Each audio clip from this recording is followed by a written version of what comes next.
Hey guys, Kyle the Death Knight of Anime here, bringing you my manga review for My Hero Academia, chapter 149. Main focus being on our favorite little guy, Irinaka.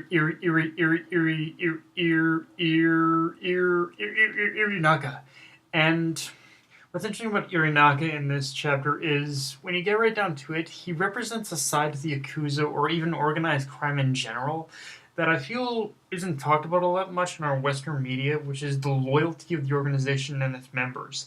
Because aside from Overhaul, Irinaka is the only second person I've seen that represents himself as a true loyal member of the eight precepts of the Yakuza, of the organization in general, and generally wants to see change within the organization.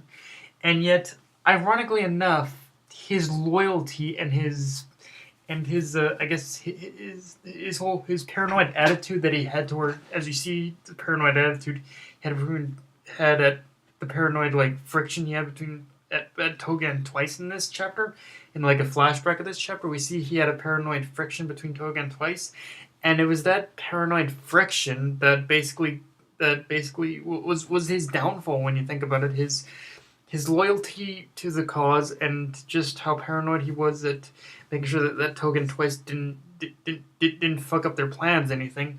That's what caused his downfall in the end, because it allowed his paranoia gave Toga and Twice the opening to basically betray him. So when you think about it, it's really just a classic case of ambition destroying oneself. Like, yeah, he let his ambition, his drive, his reason for being, just his reason for existing, which was to help Overhaul give birth back to the Yakuza. It was all his own fault. And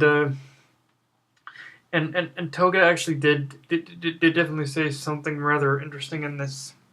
Did definitely give a speech in this chapter, which I find interesting, which is that she said that the basics of what she said is that those who reign at the top are all trying to hide how weak they are, and in the in the in the Yakuza, in the eight precepts in the Yakuza's case, they're kind of right. Like right now, right now they have.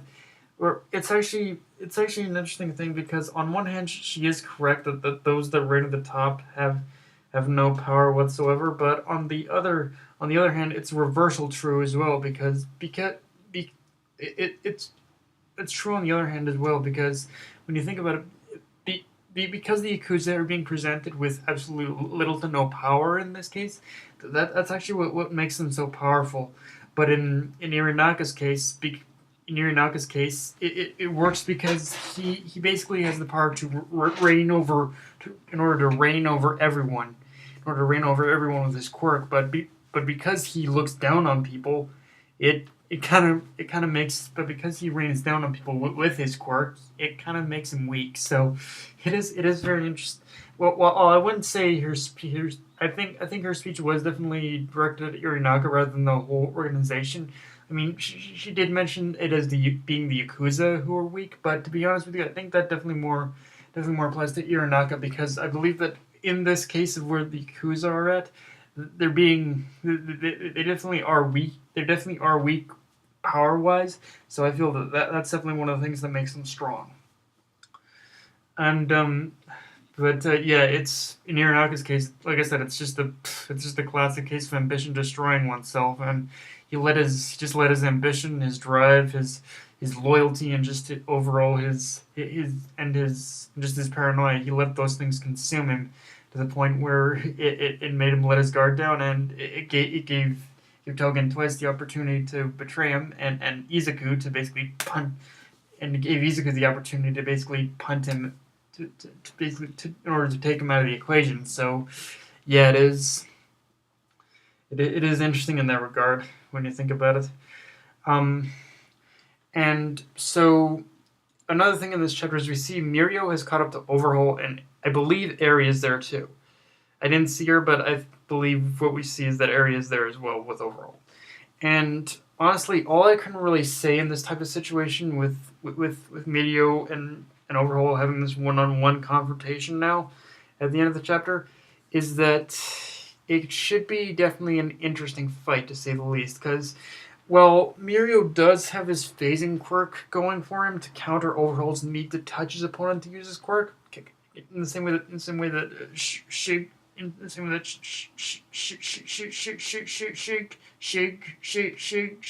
Shigaraki needs to touch people to use his quirk.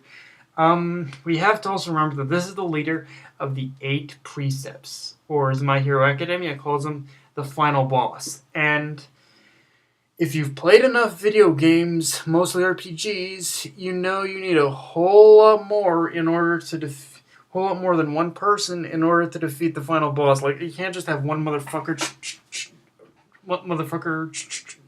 going charging in on the final boss. On the final boss in order to defeat him. You need like a raid team or some shit like that. You need a group of people in order to take out the final boss. If we are going by video game launch, which I think My Hero Academia really likes to do with Horikoshi and My Hero Academia really likes to do. Like, I think he really likes going with the whole video game logic. And again, this just kind of proves. This kind of is going with a throwback to one thing that the My Hero Academia has always done, which is they're strong. Heroes are stronger when they fight in teams, and that for it was Fat Gum and Kirish that worked for Fat Gum and Kirishima, and it'll definitely work here if Izuku can catch up with Mirio. Like, I think it is going to be one of those times where Mirio is going to be able to hold his own long enough. I want to believe Mirio can hold his own long enough until Izuku gets there, but yeah, like, it's going to take both Izuku and Mirio together in order to at least injure, at the very least injure Overhaul, because this is one of the final. This is the final boss, like the leader of the 8 precepts, like I said. And yeah, you need a team, you need a raid team or something to defeat him. And the only time from what I've learned from video games, is that the only time you can really solo a boss is if he's weaker than you, is if he's severely weaker than you. Like, for instance, like but yeah, like if you're like a level 110 on World of Warcraft and you go back to when you go back to Black Temple, that's the only time it works, I think. But yeah, but the fact that Overhaul has been built up so much, I doubt he's going to be a weak opponent to fight. To be honest with you, I think it's going to be he's going to be an insane one to beat, I think. And 2 smaller little bits of information in this chapter is we see Toga and Twice showing off their versatility, their powers to the 8 precepts, and I forget if the little tidbit about Twice being able to control his power, being able to copy other people with his power was already revealed in the focus chapter we got with him, like the entire chapter where it was focusing just on Twice. I forget if it mentioned that. I'd have to go back and reread that chapter, but yeah, if I forget if we already learned that or not, but if we didn't, then it was a nice kind of reminder in order to, I guess, a bit of info about his quirk, especially the fact that we learned that he can only create 2 people. He can only copy 2. He can only make it was 2 copies. So, like all quirks, he definitely has his limits. But actually, it would be really. So we learned that he can only make 2, but imagine if he can make more than that. Like, that would be insane. And one other funny thing about this chapter to me is when Irinaka was I think it was falling when he was falling, and we see Twice basically saying bye.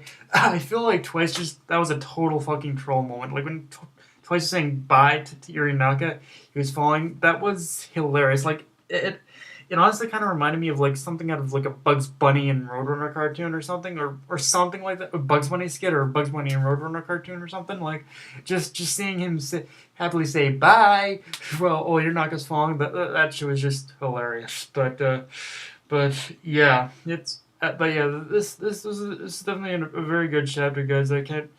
I honestly, My Hero Academia. Like honestly, this is just this arc in general. Honestly, it's been one of those arcs where I really can't. I hope the My Hero Academia anime is good enough to survive. Is good enough to survive until pretty much is probably going to be popular enough to survive until the very end. Because to me, until the very end of the series, because me all this shit we've been seeing in the manga, I really want to see animated. And Bones has proven that they are doing amazing with the anime. So I really hope that we get at least this far enough in order to see this animated. I really want to see this stuff animated. I really want to see Overhaul in general animated, to be honest with you. But yeah, guys, that's pretty much my review. If you enjoyed the video, like, comment, subscribe, or follow me on Twitter and Facebook. Death Knight of Anime, signing off. Later, guys.